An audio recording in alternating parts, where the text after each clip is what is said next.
तसव्वुफ एक ऐसी राह है जिससे इंसान अल्लाह और उसके रसूल को पा लेता है और ये सूफिया के आस्थाने से मिलता है। बहुत से ऐसे लोग भी हैं जो उलमा हजरात, फुकाहा हजरात के पास भी जाते हैं। इन तमाम तर हस्तियों के पास जाने से खुदा मिलता है, रसूल खुदा से कुर्ब बढ़ता है। और मुझ जैसा सादा इंसान जब एक ऐसे शुबदाबाज पीरों से और ऐसे मौलवियों से वास्ता पड़ता है तो फिर वो कहीं का नहीं रहता। ये दुख भरी दास्तान है एक सादा इंसान की, एक आम इंसान की, जिसे तसव्वुफ का कॉन्सेप्ट समझ में नहीं आया। दर दर के धक्के खाने पड़े, कभी किसी नाम नहाद पीर के पास और कभी किसी साहिब इल्म मौलवी के पास, मगर सिवाय मायूसी के उसे कुछ हासिल ना हुआ। नाजरीन, लेकिन अचानक ही मेरी मुलाकात एक ऐसी हस्ती के साथ हुई जो एक रूहानी शख्सियत होने के साथ साथ एक सियासी शख्सियत भी है। वज़ीर आज़म इमरान खान से लेके जनरल हमीद गुल तक, सराजुल हक तक, औरिया मकबूल जान और इस तरह की बहुत सी ऐसी सियासी और रूहानी शख्सियात जो इनके आस्थाने से फैज़ पाती हैं। ये जानकर मेरे अंदर और तजस्सुस पैदा हुआ कि क्यों ना तसव्वुफ के बारे में इनसे जाना जाए। जी बिल्कुल, सैयद मुज़फ़्फ़र हुसैन शाह साहब जो कि हज़रत इमाम हुसैन अली मकाम की औलाद में से हैं, सैयद जलालुद्दीन बुखारी अल मारूफ सुर्खपोश सरकार उच्च शरीफ की औलाद में से हैं। सैयद मुज़फ़्फ़र हुसैन शाह साहब से मुखातिब होते हैं और इनसे तसव्वुफ के राज जानते हैं।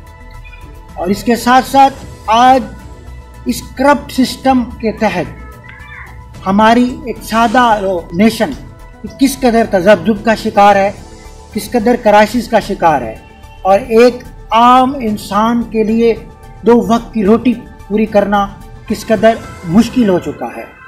इमाम मेहदी अली मकाम का ज़हूर कब होगा और इसमें इस काफ़िले में कौन कौन शिरकत करेंगे, वो तर्ज़ मुजाहिदाना किस किस का होगा और हज़रत इमाम अली मकाम कहाँ पड़ाव डालेंगे, इन सब राज़ों से पर्दा उठाने के लिए और ये राज जानने के लिए आज हम हाजिर हुए हैं आस्ताना आलिया सैयद मुज़फ़्फ़र हुसैन शाह साहब के पास। आइए इनसे गुफ्तगू करें। अस्सलाम वालेकुम। वालेकुम सलाम व रहमतुल्लाह। आपसे बात करना और आपके बारे में तारुफ कराना सूरज को चिराग दिखाने के बराबर है। हज़रत, मेरी गुजारिश है आपसे कि आप अपने बारे में कुछ खुद ही फरमाइएगा। सियासी ज़िंदगी बचपन से शुरू हुई। मैं अपने स्कूल का प्रेसिडेंट था। इसके बाद हमारे सवात में एक ही कॉलेज था जो हमारे वाली सवात के नाम पे था, जहांजेब कॉलेज। मैं फिर उसका प्रेसिडेंट बन गया। फिर मालाखंड डिवीज़न जिसमें दीर, सवात, चतराल, शांगला, बुनेर वगैरह सब, फिर मैं वो मालाखंड डिवीज़न कॉलेजेस यूनियन का प्रेसिडेंट बना। इसके बाद मैं नेशनल असम्बली का इलेक्शन के लिए भी खड़ा हो गया। हालांकि मुझ पर एतराज़ ये था कि आपका उम्र जो है वो पूरा नहीं है, तो इसलिए आप पे ये एतराज़ है। बहरहाल उम्र कम था। जुल्फ़िकार अली भुट्टो साहब को गिरफ्तार किया गया और ज़ियाउल हक ने टेक ओवर किया। उस गैप से फ़ायदा उठाते हुए मैं और सवात के बड़े अच्छे ख़ानदानों के चश्म चिराग मेरे साथ, हम एक साथ 22 वो थे, मैं था, और हमने कराची यूनिवर्सिटी में एडमिशन लिया। कराची यूनिवर्सिटी में 1980s की बात है कि मैंने SM लॉ कॉलेज में और at a time Karachi university में सोशल वर्क सोशियोलॉजी डिपार्टमेंट में एडमिशन लिया। वहाँ फिर सिंधी, बलोच और पठान, ये 3 अक़वाम चूँकि अक़लियत थी, उनका उस वक़्त मेरा सोच इनकलाबी कुछ दूसरी तरफ से था, तो नेशनलिस्ट प्रोग्रेसिव अलायंस का बानी भी था और उसका चेयरमैन भी था। कराची यूनिवर्सिटी में 13 साल जमीयत का मुकम्मल होड़ था और उस वक़्त लियाकत बलोच जो हमारा दोस्त है ये पंजाब यूनिवर्सिटी का प्रेसिडेंट था और वहाँ बस अल्लाह ने मुकर्रर किया था, इलेक्शन हमने जीत लिया कराची यूनिवर्सिटी का। ये हुसैन अकानी, ये अल्ताफ़ हुसैन, ये जो कमेटी के मेंबरान, ये दूसरे तीसरे लोग, ये एक ही बैच था हमारा। इसके बाद फिर 1980 में जब मैंने लॉ और एमआ का फाइनल इम्तिहान दिया तो मुझे शौक था कि ज़रा बाहर घूमूं, देखूं दुनिया। तो मैंने इस्लामाबाद में चंद वीज़े ले लिए, विजिट वीज़े, और मैं यहाँ से फिर टर्की गया, टर्की से वहाँ फिर बुल्गारिया, यूगोस्लाविया, चेकोस्लोवाकिया, रोमानिया और इसके बाद स्विट्ज़रलैंड पहुँचा। स्विट्ज़रलैंड में जिनीवा में मैंने 3 महीने गुजारे और वहाँ चूँकि स्टूडेंट के साथ तो कुछ नहीं होता, मेरे साथ जितने पैसे थे वो तो पहली रात होटल में मुझे क्या पता था, होटल में मैं गया और सुबह सवेरे काउंटर पे सारे पैसे ख़त्म। बहरहाल फिर यूथ कार्ड बनाया और वो कर दिया और फिर मैकडॉनल्ड में पहली बार मैंने वहाँ काम शुरू कर दिया। काफ़ी पैसे आए, स्टूडेंट लाइफ था, अकेला था। और इसके बाद मैं चला गया इंग्लैंड। इंग्लैंड में मेरा तकरीबन 1 साल गुजरा, ये सारा टूर कंप्लीट हुआ। और फिर 1981 में मैंने चूँकि मैसेज आया कि आपने लॉ ए ग्रेड में यानी एमए और लॉ दोनों क्लियर किए, मैं आया वापस और मैंने अपना प्रैक्टिस एज अ लॉयर शुरू किया। मेरा बड़ा टॉप का प्रैक्टिस था, मेरे साथ 5-6 केसेस डेली होते थे। उस वक़्त काफ़ी फीस और बड़ा वो था। इसके बाद ये तो मेरी पॉलिटिकल ज़िंदगी का वो पहलू है जिसमें सिराजुल हक साहब हमारे इलाके का, हमारे गांव के नज़दीक, उससे मैं पर्सनल ताल्लुक़ है। फजल रहमान साहब के साथ बड़े करीब से रहा हूँ। अचकज़ई साहब, महमूद खान अचकज़ई के वालिद साहब अब्दुस्समद खान अचकज़ई, कराची यूनिवर्सिटी में मैंने उनके कुछ प्रोग्राम किए और उनसे भी अच्छा ताल्लुक़। और फिर वो मेरे घर भी आया और दावत भी किया मैंने। अलगरज जितने भी आप सियासी और पॉलिटिकल लीडर आज के देख रहे हैं, इन सब से मेरी मुलाकातें हुई है। अल्लाह, फिर मेरे साथ एक मेरी रियाजत, मेरी इबादत, मेरा बाकी कुछ नहीं। मैं किसी चीज़ को अपने तरफ मंसूब नहीं करना चाहता हूँ और नहीं कर सकता हूँ। मैं इंतहाई गुनाहगार और आम सा बंदा हूँ। लेकिन ये मेरे साथ हुआ कि एक बंदा जैसे ड्यूटी से आता है और उसका बच्चा गंदगी में खेल रहा है और कपड़े भी गंदे बदबूदार और उसके बाकी मतलब है खिलौने और वो, और बाप कहते ओह ये क्या कर दिया, उसको नहलाता है, कपड़े चेंज करता है, उसमें बच्चे का क्या कमाल है? नहीं है। इसलिए मुझे पीछे से पकड़ा गया और 1985 पे यंग एज था और मेरी मंजूरी हो गई। 12 दिन बाकी थे और मैं हज पे चला गया। जब हज पे चला गया उस वक्त न दाढ़ी थी न कुछ था, मस्ती थी। अल्लाह, बस वहाँ पहुँच के डेली 1-2 उम्रे करता था और मेरे ऐसा एक वो चढ़ गया कि ये पाकिस्तान का पानी मेरे जिस्म से निकल जाए और अब ज़मज़म से मेरा वजूद भर जाए। तो 12 बजे जब सख्त गर्मी होती थी तो मैं तवाफ शुरू करता। अकेला था। हज करने के बाद ज़िंदगी में पहली बार मदीने मुनव्वरे का सफ़र शुरू हुआ। मदीने मुनव्वरे में अपने नाना के मुहम्मद रसूलुल्लाह सल्लल्लाहु अलैहि वसल्लम यसरब में जब हाज़री हुई, गौसल किया, 2 रकात नफल पढ़े और फिर मैंने कहा यह क्या हमने करना है। वो साथियों ने फरमाया कि अभी आपने सरदार दो आलम सल्लल्लाहु अलैहि वसल्लम के सामने पेश होना है। यार किस हालत में मैं पेश हो जाऊं? कितना गुनाहगार हूं, आपके सामने पेश हो जाऊं और क़यामत का मंजर भी जहन में कि क़यामत में हर उम्मती रसूलुल्लाह सल्लल्लाहु अलैहि वसल्लम के सामने आएगा और फिर उसका फैसला होगा। बहरहाल तकदीर बदल गई, इसमें मेरा कोई कमान नहीं है और पीछे से हो गया और मेरा ताल्लुक तसव्वुफ की तरफ चला गया। तसव्वुफ बुनियाद है हमारे दीन की। हमारी दीन की बुनियाद गार हिरा से हमारा दीन शुरू हुआ और गार हिरा में सरदार दो आलम सल्लल्लाहु अलैहि वसल्लम गार हिरा में जाए तशरीफ फरमाते थे और वहाँ वही उतरी, इक़रा बिस्मि रब्बिकल्लज़ी खलक़ खलक़ल इंसान मिन अलक़, और इस तरह तफसीर। तो सरदार दो आलम सल्लल्लाहु अलैहि वसल्लम ने फरमाया, इन्नमा बुइस्तु मुअल्लिम, मैं आलिम बन के यानी भेजा गया हूँ। अब आप असद इकबाल साहब पते की बात बताऊं, एक है इल्म, एक है इल्म, एक है अमल। इल्म है इंफॉर्मेशन, कोई भी ले सकता है। अंग्रेज मैंने देखे हैं, क्योंकि मैं वर्ल्ड वाइड करता हूं, तो अंग्रेज भी मैंने देखे जिसने कुरान का पूरा तर्जुमा किया है और याद किया है सारा। तो इसका ये मतलब तो नहीं है कि वो है। अच्छा, वहां से तसव्वुफ की एक ऐसी हकीकत, मन की दुनिया, वमन अरफ़ नफ्सहु फ़क़द अरफ़ रब्बहु, जिसने अपने आप को पहचाना उसी ने अपने रब को पहचाना। अब अपने आप को आप कैसे पहचानेंगे? आप रूह है या जिस्म है?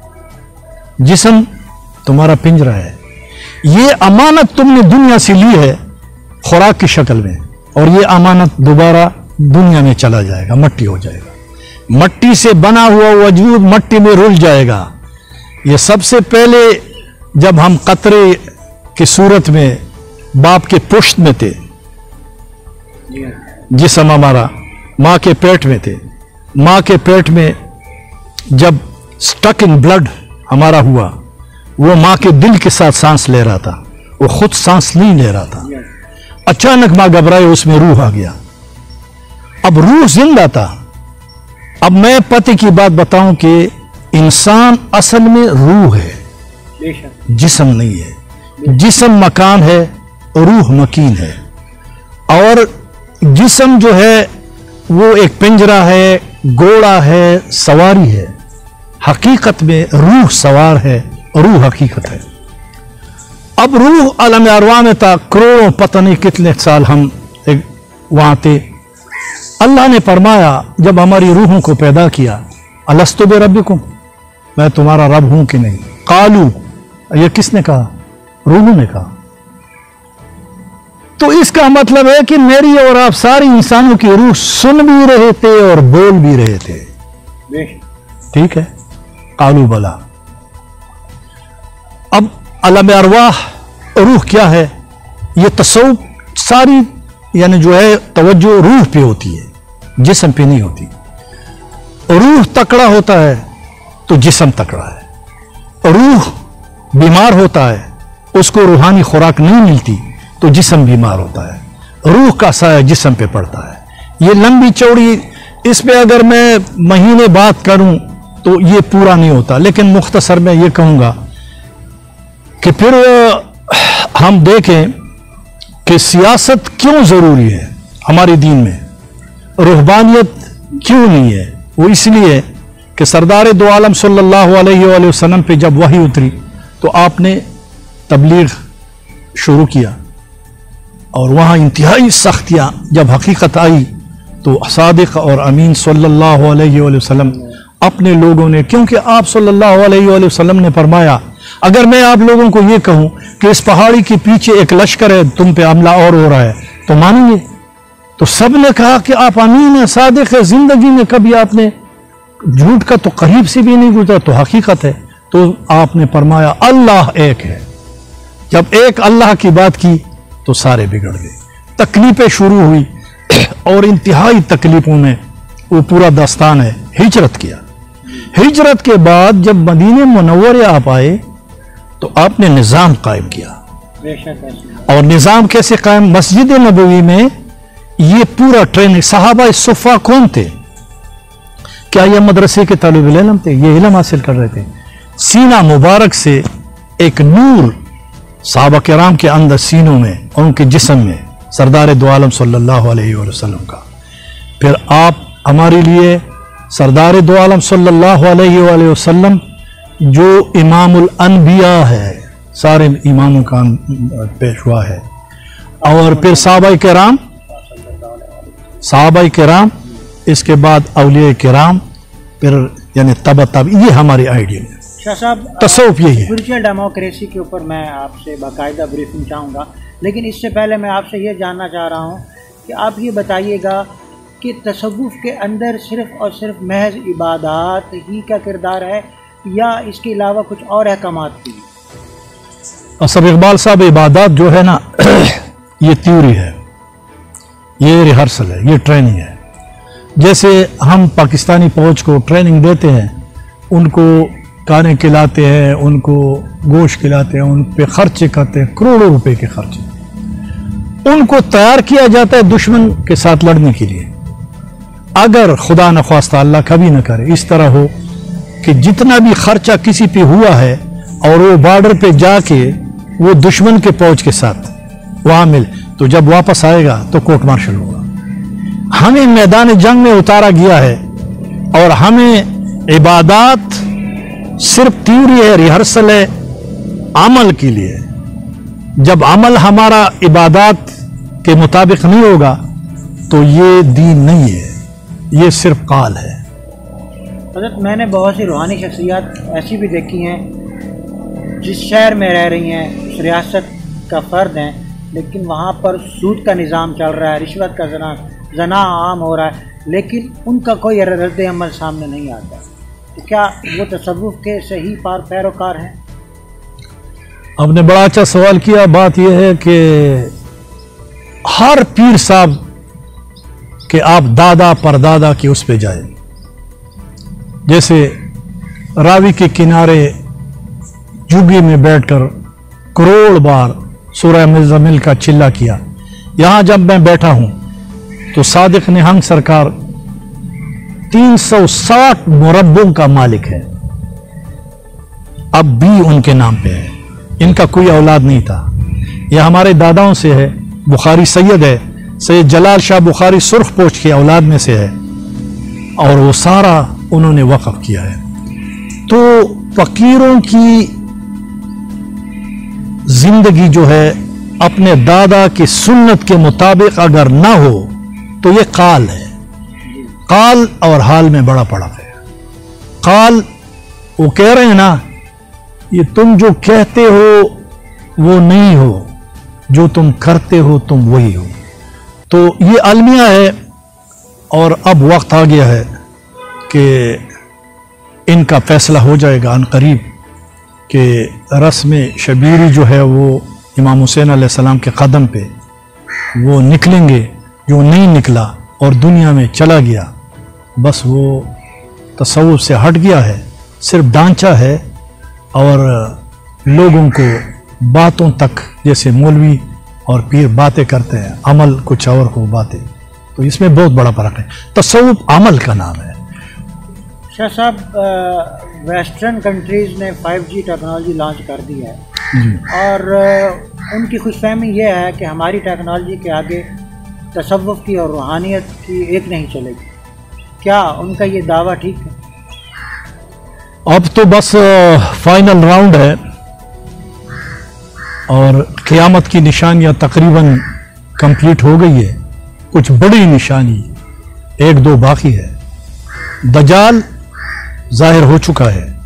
ये फाइनल राउंड में पहली बार शैतान इंसानी शक्ल में, जिसका नाम दज्जाल है, जाहिर हो रहा है और पूरे कायनात में उसने हलचल शुरू किया है और यहाँ तक कि मदीने मुनव्वरे के करीब पहुंचे हैं। दज्जाल के 3 बेटे हैं, उसका टेक्नोलॉजी वाला और जो आप जिसका जिक्र कर रहे हैं बैंकिंग और इकानमी ये इसराइल के कब्जे में है, और उनका मनीटर बेटा जो बदमाश का रोल अदा करता है वो अमेरिका है, और जो मुनाफिक तरीन दुश्मन है इस्लाम का वो हिंदुस्तान के हिंदू जो हुक्मरान है वो है।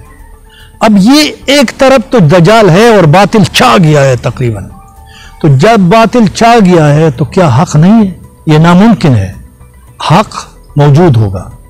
और इमाम मेहदी आखिर ज़मान, आप सरकार दो आलम सल्लल्लाहु अलैहि वसल्लम फरमा रहे हैं कि अगर क़यामत में एक दिन भी बाकी हो, वो दिन इतना लंबा होगा कि उसमें इमाम मेहदी आखिर ज़मान जो है वो आएंगे। और इमाम आप सल्लल्लाहु अलैहि वसल्लम, ये हदीस में बता रहा हूँ, इसमें ये बड़ी गहराई वाली हदीस है, और इसमें मतलब है 3 हदीस में बयान कर रहा हूँ। वो जो साहिब इल्म या साहिब अमल है, साहिब अमल और जो तसव्वुफ से ताल्लुक़ रखते हैं वो इसको जानता है। आप सल्लल्लाहु अलैहि वसल्लम फरमा रहे हैं कि इमाम मेहदी आखिर ज़मान आएगा, उसका नाम मोहम्मद होगा सल्लल्लाहु अलैहि वसल्लम, उसकी माँ का नाम आमना होगा और उसके बाप का नाम अब्दुल्ला होगा, और उनका शक्ल मेरी तरह होगा सल्लल्लाहु अलैहि वसल्लम, आपकी तरह। तो सहाबा किराम पूछ रहे हैं, सरकार तो फिर आप ही होंगे ना? तो आप सल्लल्लाहु अलैहि वसल्लम ने ये नहीं फरमाया कि हाँ, और ये भी नहीं फरमाया कि नहीं। अब इस हदीस को सामने रखो, ग़ज़वा हिंद पे आ जाओ, 21 हदीस है। ग़ज़वा हिंद के लिए सरदार दो आलम सल्लल्लाहु अलैहि वसल्लम ने फरमाया, मेरे हाथ पे बैत करो, और जो मेरे हाथ पे ग़ज़वा हिंद के लिए बैत करेगा, ग़ज़वा हिंद की शहीद का दर्जा बदर और उहद के शुहदा से बड़ा है। क्या ये मुक़द्दस ग़ज़वा सऊदी अरब के मुक़द्दस सरजमीन पे हो रही है? नहीं। ये यूरोपियन कंट्रीज में हो रही है? नहीं। ये अफ्रीकन कंट्रीज में हो रही है? नहीं। ये आपके धरती पे हो रहा है, इधर पाकिस्तान में। तो यानी मतलब है कि ये ग़ज़वा हिंद जिसमें आप कमांड एंड कंट्रोल खुद फरमा रहे हैं। तीसरा हदीस जो अब मैं इसके साथ मिलाता हूं, अव्वला मोहम्मद सल्लल्लाहु अलैहि वसल्लम, औसता मोहम्मद सल्लल्लाहु अलैहि वसल्लम, व आखिर मोहम्मद सल्लल्लाहु। अव्वला मोहम्मद, जब आदम अलैहिस्सलाम का वजूद अभी पानी और मट्टी के बीच में था तो आप पैदा थे सल्लल्लाहु अलैहि वसल्लम और पैगंबर थे। और अबुल अरवाह है रसूलुल्लाह सल्लल्लाहु अलैहि वसल्लम। अल्लाह हिकमत का एक छुपा खजाना था, इसमें ज़ात रूह की कैफियत थी, कुछ जीरो, कुछ नहीं था, एक छुपा खजाना था। अल्लाह ने अपनी कुदरत को जाहिर करना फरमाया, अल्लाह को इश्क हुआ और अपने नूर से एक नूर को अलग किया, और वो नूर है मुहम्मदुर रसूलुल्लाह सल्लल्लाहु अलैहि वसल्लम का, जो अल्लाह की नूर के समंदरों से एक समंदर है, और उसी समंदर से अल्लाह ने पूरे कायनात बनाए और इससे सारे मखलूक़ात बनाए। बेशक अल्लाह रब्बुल इज़्ज़त फरमाते हैं कि मोहम्मद सल्लल्लाहु अलैहि वसल्लम, अगर मैं आपको ना बनाता जो ये कायनात ना फरमाता। हजरत पाकिस्तान ला इलाहा इल्लल्लाह मुहम्मदुर रसूलुल्लाह के तहत हासिल किया गया, लाखों मुसलमानों ने कुर्बानी दी, और महज इस पाकिस्तान को हासिल करने का मकसद यही था कि हम अल्लाह और उसके रसूल सल्लल्लाहु अलैहि वसल्लम की शरीयत के मुताबिक ज़िंदगी गुजारें। 1947 से लेके आज तक अब ये हाल है कि दज्जाली सिस्टम जो है उसने हमें घेरा हुआ है और हम इस जंगल में फंसे हुए हैं। इतनी बड़ी तादाद में मशाइख हैं यहाँ पे, जैसे कि आप सब सिलसिलों को जानते हैं, सब मशाइख से आप वाकिफ़ हैं, तो ऐसे कैसे हो सकता है कि इतनी बड़ी तादाद में मशाइख भी हों, लाखों करोड़ों की तादाद में उनके मुरीदैन भी हों, और ये दजाली सिस्टम फिर भी कामयाब रहे और हमारे ऊपर मुसल्लत किया जाए? ऐसा छुपता हुआ सवाल है कि इस सवाल का ताल्लुक हमारे पाकिस्तान के आबा व अजदाद से लेकर सन 47 से आज तक हर पर्दे बशर को झंझोड़ के रख देता है। वो ये है कि पाकिस्तान सरदार दो आलम सल्लल्लाहु अलैहि वसल्लम के नाम पे बना है, उनकी अमानत है और आपके निज़ाम के लिए बना।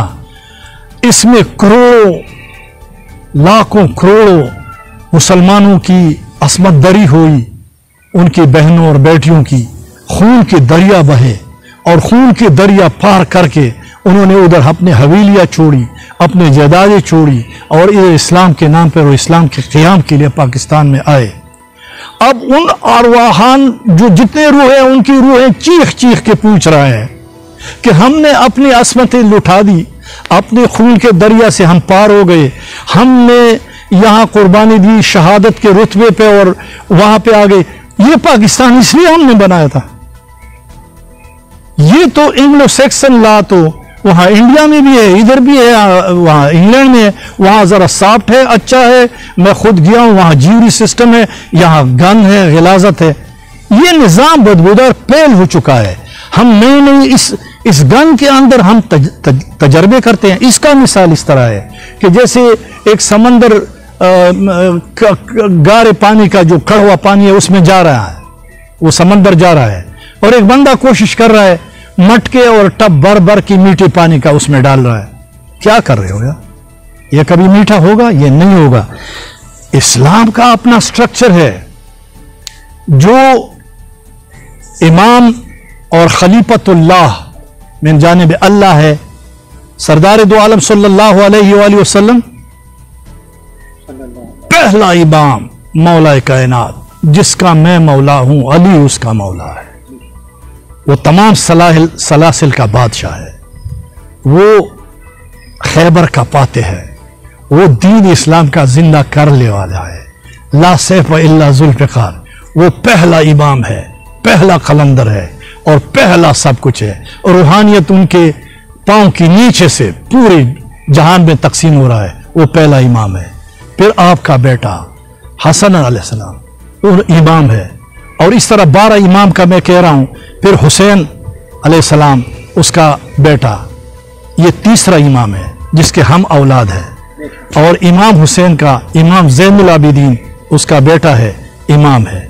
इमाम ज़ैनुल आबिदीन का बेटा इमाम मोहम्मद बाक़िर है और इमाम मोहम्मद बाक़िर का बेटा इमाम जाफ़र सादिक है और इमाम जाफ़र सादिक का बेटा इमाम मूसा काजिम है और इमाम मूसा काजिम का बेटा इमाम अली रज़ा जो खुरासान में ईरान के मशहद में वो है, वहाँ वो है। और उनका बेटा जो सामरा में है इमाम मोहम्मद तकी अल जवाद है। और फिर इमाम मोहम्मद नकी है और इमाम अस्करी हसन अस्करी के बाद इमाम मेहदी आखिर ज़मान है। ये 12 इमाम है, 11 इमाम है और 12वां आ रहा है। मैं एक गहराई वाले एक नुक्ते पे तवज्जो चाहता हूँ सारी सबकी, पीरों के उलमा सब की, कि ज़रा गाइड करें।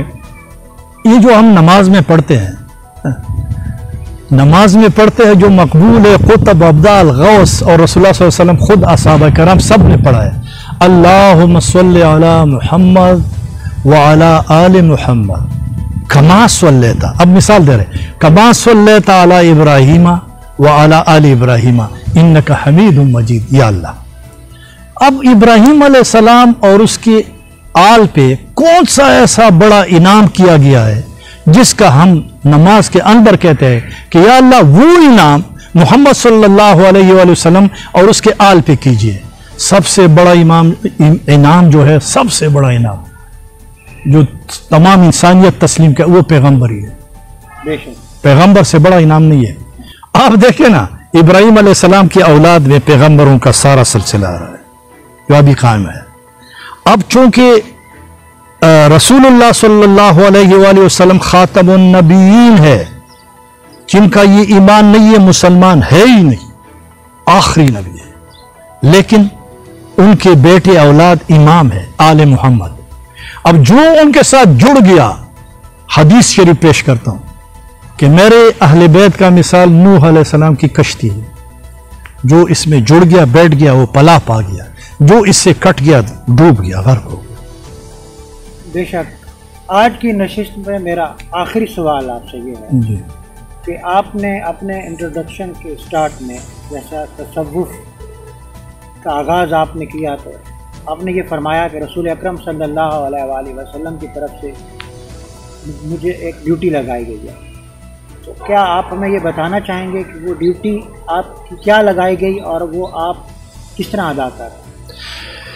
वैसे तो रसूलुल्लाह सल्लल्लाहु अलैहि वसल्लम की तरफ से उसकी हर उम्मती की ड्यूटी है, दूसरा पैगंबर आने वाला नहीं है, तो जो ड्यूटी है ना वो हर उम्मती का है, हर मोमिन। अल्लाह फरमा रहे हैं, मैं एक हदीस शरीफ पेश कर रहा हूं कि जब मेरा एक बंदा, अल्लाह फरमाता है, मेरे तरफ आता है, एक बालिश आता है, मैं दो बालिश आता हूं, वो चल के आता है, मैं दौड़ के आता हूं, मैं उसका आंख बन जाता हूं, अल्लाहु अकबर, मैं उसका हाथ बन जाता हूं, मैं उसका वो बन, और खबरदार, अल्फाज ये, खबरदार इस बंदे का कहना मेरा कहना है, ये कुन का तासीर जबान में इस बंदे का, ये टारगेट ओपन किया गया। तो क्या इसमें सारी उम्मत के लिए टारगेट नहीं बताया कि यही है टारगेट? अब ड्यूटी तो सबकी है, काश कि कोई अपनी हैसियत को पहचाने तो सही। मैं कह रहा हूं सैयद जो है हुसैनी सैयद, मैं हुसैनी सैयद हूं, बादशाहों का नस्ल, इससे बड़ा नस्ल नहीं हो सकता। ओहदे बड़ी छोटी चीजें हैं, यह सबसे ओहदा ओहदा है। सैयद जहां जाएगा देने जाएगा, लेने नहीं जाएगा। शुक्राने, नजराने, ये हमारा काम नहीं है। हम ज़कात नहीं ले सकते, हम खैरात नहीं कर सकते, हम दावत कबूल करते हैं, हम हदिया कबूल करते हैं। इसके अलावा हम यानी इस गन में वो कैसा सैयद होगा जो जाके उसका ना हाथ नीचे आएगा और दूसरे उम्मती का हाथ ऊपर आएगा? तो यहां मैं अफसोस के साथ कहता हूं कि सैयद ने अपनी पहचान गंवा दी। अब एक बादशाह का बेटा है, अपने राय के दर पे जाएगा और दरवाजे पे खड़ा होगा, उसके भीख मांगेगा, उससे अपना एहतियाज पेश करेगा, उसका सर जो है किसी के चौखट पे लगेगा। इमरान खान के साथ जब आखिरी मुलाकात मेरा हुआ, 1 to 1 में हम बैठे थे, तो उसने मुझे कहा, शाह साहब, नवाज शरीफ ने आपके साथ कसम उठाया था, उसने उस पर अमल नहीं किया। मैं कसम नहीं उठाता, अल्लाह के सामने जो बात हुई है मैं खुल के कह रहा हूं, मैं कसम नहीं उठाता, लेकिन अल्लाह को गवाह बना के कह रहा हूं कि ये जो आप कह रहे हैं ये मेरा मिशन है। अब आप बताएं कि रियासत मदीना का क़ियाम, ये जो इर्द गिर्द के जो लुटेरे बैठे हैं और उनको सर्कल किया है, वो बजाते खुद सही होगा, मुखलिस होगा, लेकिन इस निज़ाम के अंदर हर जोड़ तुम्हारा जकड़ा हुआ है। अब एक सैयद, अच्छा उसने मुझे पूछा, शाह साहब आप मुनासिब समझेंगे कि हमारी पार्टी का ये कुछ अपर किया? मैंने कहा जनाब मेरी तो पार्टी मौजूद है। अच्छा अच्छा अच्छा ठीक है जी, कौन से पार्टी में आप हैं? मैंने कहा मैं अपने नाना मोहम्मद रसूलुल्लाह सल्लल्लाहु अलैहि वसल्लम, अपने दादा मौला कायनात के पार्टी में हूँ। मंशूर हमारा कुरान और हदीस है, झंडा हमारा रसूलुल्लाह सल्लल्लाहु अलैहि वसल्लम का झंडा है, और हमारा वो रहबर है और रहनुमा है। अब एक बंदा बेअत करता है, एक लुटेरे और लूट मार करने वाला डाकू जो पॉलिटिकल लीडर है, उसका फार्म भर देता है, उसको वोट देता है, इसने इसकी बेअत की। अब हुसैन अलैहिस्सलाम के मानने वाला यजीदी निजाम को कायम करने वाले के हाथ पे बेअत करे, उसका फार्म भरे और उसको वोट दे दे, उसके लिए काने, और उसके, ये कैसे हुसैनी है? ये हुसैनियत है। यजीदी निजाम के खिलाफ खड़ा होना जो है वो जो है हुसैनियत है। बेशक हज़रत, मैं शाह साहब आपकी बात से आगे करता हूँ और मैं आपके लिए दुआ गो भी हूँ कि अल्लाह ताला आपको इस मिशन में कामयाब करे। लेकिन लास्ट मैसेज के लिए मैं आपसे ये जानना चाहूँगा, और उन मशाइख की तरफ हम मुखातिब हैं जो करप्ट सियासी पार्टियों को अपने मुरीदैन से सिफारिश करके वोट दिलवाते हैं और फिर वो कामयाब हो जाते हैं, और फिर जब वो हुकूमत पे आते हैं, इक़्तिदार में आते हैं, तो वो इस मुल्क को लूट कर बेच कर खा जाते हैं। अगर इसके बावजूद वो बार बार रफ़ीक उनको वोट दिलवा रहे हैं, अपने मुरीदैन को बेच देते हैं, उन मशाइख को आप क्या कहना चाहेंगे, क्या मैसेज देना चाहेंगे? वैसे तो ये वजाहत मैंने कर दी, लेकिन लास्ट मैसेज मेरा ये है पूरी उम्मत को और ख़ासकर पाकिस्तानी कौम को, इनफ इज़ इनफ। बस फाइनल राउंड है, दुनिया दो सपों में बंट चुकी है। अपनी मर्जी है, कोई अपने आप को मुसलमान कहे, तस्बीह कड़काए, नमाजें पढ़े, हज करे, उम्रे करे, निज़ाम बातिल का हिस्सा बने और वो लूट मार करे, वो जिना करे, वो चोरी करे, वो डाके डाले, और ये सुबह सवेरे उठ के ठंडे पानी में हाथ टिटर रहे, वुजू करे, मस्जिद में तहज्जुद पढ़े और तस्बीह लगाए, तिलावत कर रहा है, इसके अमलनामे में कत्ल, जिना, लूट मार सब लिखा जा रहा है। वो भाई मेरे अमलनामे में कैसे लिखा जा रहा है? मैंने तो न कत्ल किया न कुछ किया। बाबा तुमने उस बंदे का सपोर्ट किया, उसको वोट दिया, उसको अपने कंधों पे बिठा के कुर्सी पे बिठाया, उसके तमाम जराइम में तुम शामिल हो जब तक तुम तौबा ना करो। ये तो वाज़ेह पैगाम है। लेकिन अभी फाइनल पैगाम यह है कि दुनिया दो सफ़ों में बढ़ चुकी है। दज्जाल जाहिर हो चुका है, दज्जाली कुव्वतें छा गए हैं। अब अपने आप को मुसलमान कहना और इमाम मेहदी आखिर ज़मान और ग़ज़वा हिंद इस तरफ ना आना, अपने ईमान पे सोचे कि आप क्या कर रहे हैं। मैं बड़े बड़े मशाइख से मिला हूँ, बड़े बड़े पीरों से मिला हूँ, अपने भाइयों सैयद से मिला हूँ। शाह साहब आराम से बैठ जाए, आराम से बैठ जाओ, इमाम मेहदी आखिर ज़मान का इंतज़ार है, वो आएगा तो सब कुछ ठीक हुआ। अच्छा बाबा, आप उनके तो इंतज़ार में बैठे हैं और इधर सूदी निज़ाम में जकड़े हुए हो, लूट मार का वो कर रहे हो और सब कुछ अपना वो कर रहे हो। इंतज़ार में इमाम मेहदी आखिर ज़मान के बैठे हो और अमल तुम्हारा इनके साथ है। ये कौन सा दावा है? अब ये मेरा लास्ट ये है कि मैं पीरों की तरह बैत नहीं करता। मैं किसी का बैत अपने हाथ और अपने ज़ात के लिए नहीं करता। मैं गुलामों के गुलामों के गुलामों का गुलाम हूँ। अंत व मालो का लिए अभी का, तुम और तेरी सारी मालो दौलत तेरी बाप की मलकियत है। तो मेरा बाप, मेरा दादा आगे चल चल के हुसैन अलैहिस्सलाम रसूलुल्लाह सल्लल्लाहु अलैहि वसल्लम की औलाद है, लेकिन गुलाम है, गुलाम है, गुलाम है। मेरा ईमान यह है कि कोई कुतुब हो, अवदाल हो, कोई गौस हो, उस रसूलुल्लाह सल्लल्लाहु अलैहि वसल्लम के दर का चपड़ासी भी अगर बन गया तो बड़ी बात है। तो किसी चपड़ासी को यह ज़ेब देता है कि अपने बॉस के दफ्तर के सामने अपने मेले करवाए, अपने गुण गाए, अपने वो करे। ये मैसेज मैं दे रहा हूँ कि खुदा के लिए अब बैत करो इमाम मेहदी आखिर ज़मान और ग़ज़वा हिंद के लिए। आपका जान, आपका माल, आपका इज्जत सब इमाम मेहदी आखिर ज़मान के लिए कुर्बान। और ग़ज़वा हिंद के लिए मैं कहता हूँ, इदारे की बात करूँ कि हमारी आर्मी ग़ज़वा हिंद की सिपाही है। मैं चंद जर्नलों की बात नहीं कर रहा, उनमें से चंद जर्नल बहुत टॉप के हैं, चंद जो है वो ठीक नहीं है, मैं उनकी बात नहीं। लेकिन मैं उस सिपाही की बात कर रहा हूँ जो मोर्चे पे खड़ा है और मुल्क की हिफाजत के लिए। उसके घर में चूल्हा नहीं जलता, उसके बच्चे जो है वो तालीम नहीं पाते, वो बीमारी की वजह से उनकी दवाई के पैसे नहीं हैं और उसके चीथड़े, गोश्त और हड्डी हमारे बॉर्डरों पे उड़ रहे हैं। तो क्या वो सिपाही नहीं है, कोई और है?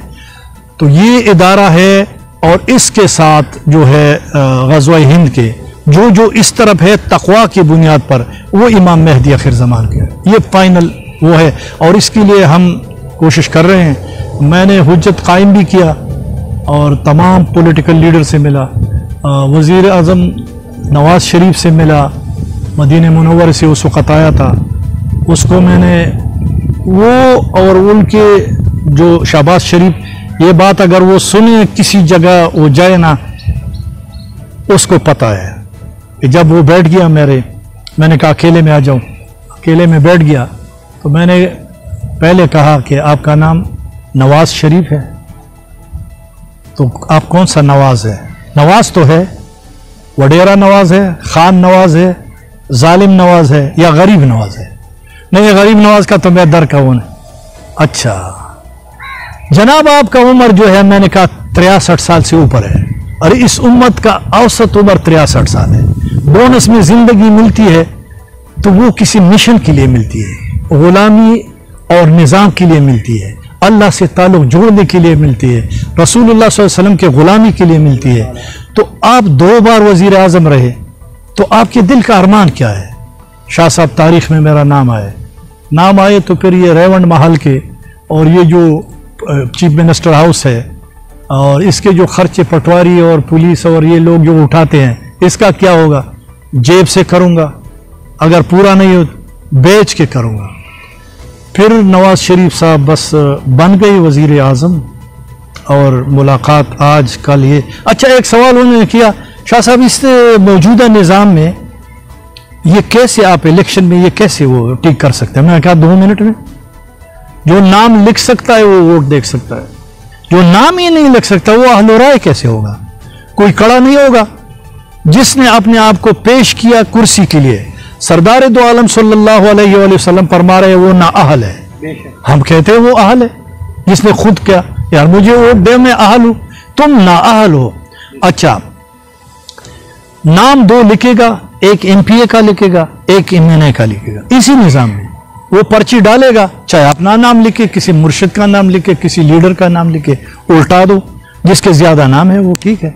तो इसमें खर्चा किधर है? इसमें हो, इस निज़ाम में भी अगर कोई चाहे तो बेहतरी आ सकती है, लेकिन उसके लिए वो इंशाल्लाह एक दूसरे नशिस्त में जब निज़ाम के बारे में बात होगी तो फिर आपके साथ में शाह साहब, मैं ये चाहूँगा कि आपके साथ प्रोग्राम का सिलसिला जारी व साहिर है और मुख्तलिफ जो ऑब्जेक्टिव्स हैं उनके ऊपर आपके साथ प्रोग्राम होते रहें। नाज़रीन, रसूल पाक सल्लल्लाहु अलैहि वसल्लम के हदीस पाक का मफ़हूम है कि अगर कोई शख्स बुराई देखे यानी कि गैर शरई काम देखे तो उसे हाथ से रोके। उसका ईमान इस लेवल का होना चाहिए कि वो उसे हाथ से रोके। अगर वो उसे हाथ से नहीं रोक सकता तो उसको ज़बान से रोके, और अगर उसे ज़बान से भी नहीं रोक सकता तो दिल में बुरा जाने। नाजरीन, पाकिस्तानियों और ऑल ओवर द वर्ल्ड जो मुसलमान हमारे इस प्रोग्राम को देख रहे हैं, उन्हें मैं ये कहना चाहूँगा कि मुसलमान होने के हैसियत से आपको ये चाहिए कि जहाँ बुराई हो रही है उसको रोकने की कोशिश करें, और अगर आप रोक नहीं सकते हैं तो कम अज़ कम दिल में बुरा जाने। कहीं सूदी निज़ाम है तो सूदी निज़ाम को ख़त्म नहीं कर सकते तो उसका हिस्सा मत बनिए। इन्हीं अल्फाज के साथ मैं आसिफ इकबाल सैयद मुजफ्फर हुसैन शाह साहब से इजाज़त चाहूँगा। अल्लाह निगहबान।